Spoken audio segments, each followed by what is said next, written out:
નમસ્કાર, હું છું એન્કર અર્પિતા પટેલ. આપ જોઈ રહ્યા છો news snap channel. News snap ચેનલમાં દર્શક મિત્રો આપનું હાર્દિક સ્વાગત છે. વાંકાનેરના વસુંધરા ગામના યુવાને નોકરી મેળવવા માટે ખોટા પુરાવા રજૂ કર્યા. વિદ્યાર્થી આગેવાન યુવરાજસિંહ જાડેજાએ કર્યો હતો આક્ષેપ. એક જ પિતાના બે દીકરા, એક ઓબીસીમાં અને એક SC/STમાં સર્ટિફિકેટ રજૂ કર્યા. એક ભાઈ મોરબી જિલ્લામાં તલાટી મંત્રીની નોકરી કરે છે તો એક ભાઈ અમદાવાદમાં મહાનગરપાલિકામાં નોકરી કરે છે. ગામના સરપંચ ધીરુભાઈ ડાંગરિયા અંગે આપણે માહિતી આપી. ગામમાં ભરવાડ અને આહિર સમાજની જ વસ્તી છે. એકવાર તલાટી મંત્રી તરીકે નોકરી કરતો યુવાન મારી પાસે ખોટા ડોક્યુમેન્ટમાં સહી કરાવવા પણ આવ્યો હતો. અમારા ગામમાં ઘણી અસામાજિક પ્રવૃત્તિઓ પણ ચાલે છે. જો ખરેખર આમાં ખોટા સર્ટિફિકેટ રજૂ થયા છે તો કાયદેસરની કાર્યવાહી થવી જોઈએ. સૌરાષ્ટ્ર બ્યુરો ચીફ સંદીપ ડાંગર. સાહેબ, મારું નામ ધીરુભાઈ કરશનભાઈ ડાંગર. મારું ગામ ઝાલશીકા છે. હું ઝાલશીકા વસુંધરા સંયુક્ત ગ્રામ પંચાયતના સરપંચ તરીકે અત્યારે માનદ સેવા આપું છું.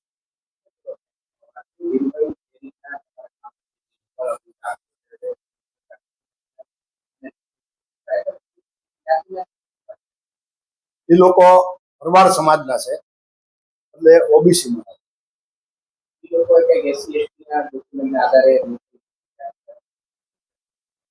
એમાં એક ભાઈ એનો હરેશભાઈ છે, હરેશ રેવાભાઈ.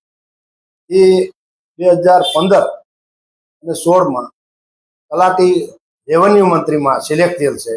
એમાં એને ઓબીસીનું સર્ટિ રજૂ કરેલ છે. અને વસુંધરા ગામમાં આહિર અને ભરવાડ એ જ જ્ઞાતિ દે છે, અને એ બે ઓબીસીમાં આવે છે. વસુંધરા ગામમાં કોઈ એસટી જ્ઞાતિના માણસો રહેતા હોય એવું મારા ધ્યાન ઉપર નથી.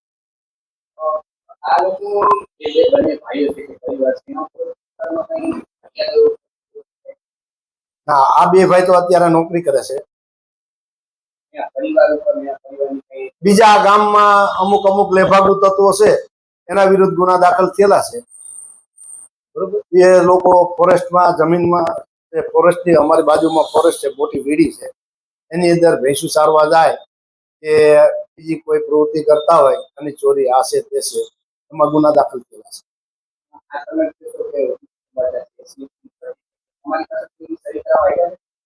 અગાઉ એકવાર આવ્યો હતો, આજે મંત્રી હરેશભાઈ જોઈ મારી પાસે આવા ડોક્યુમેન્ટ લઈ, એટલે મને એવું ધ્યાન ઉપર આવેલું આ ખોટા ડોક્યુમેન્ટ છે.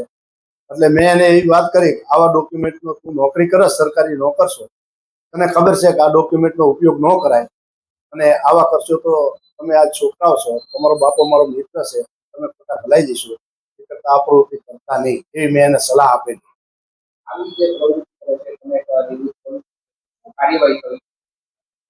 આવા જે લેભાગુ તત્વો છે, બીજા નંબરમાં આ દેશની એક કમનસીબી કહેવાય કે ભણેલા ગણેલા છોકરા અને હોશિયાર વિદ્યાર્થી એ આવી પ્રવૃત્તિમાં, અને સરકારી નોકરી કરતા માણસો જો આવી પ્રવૃત્તિ કરતા હોય અને આવી જે કાંઈ ભરતી કૌભાંડો નીકળતા હોય કે કોઈ પેપર લીકના કૌભાંડો નીકળતા હોય તો આપણું આ યુવાધન થયું એ નોકરી માટે કેવા વલખા મારે છે. એ નોકરીથી વંચિત રહી જાય અને આવા ખોટા બોગસ કૌભાંડ કરી અને નોકરી સરતા હોય તો એને ખરેખર સાવ નાબૂદ કરવા જોઈએ. એને કોઈ પણ રાજકીય ઓથ મળવો ન જોઈએ કે કોઈ પણ અધિકારીઓ જે એમાં જાતું કરવાની ભાવના રાખે છે એ ભાવના અધિકારીઓએ પણ રાખવી ન જોઈએ. એને આ બાબતે તટસ્થમાં તટસ્થ તપાસ કરી, દૂધનું દૂધ અને પાણીનું પાણી કરી અને વ્યવસ્થિત આની તપાસ થવી જોઈએ. જો આ તપાસ સારી ન થાય તો અમે ઉપર લેવલમાં પણ રજૂઆત કરશું.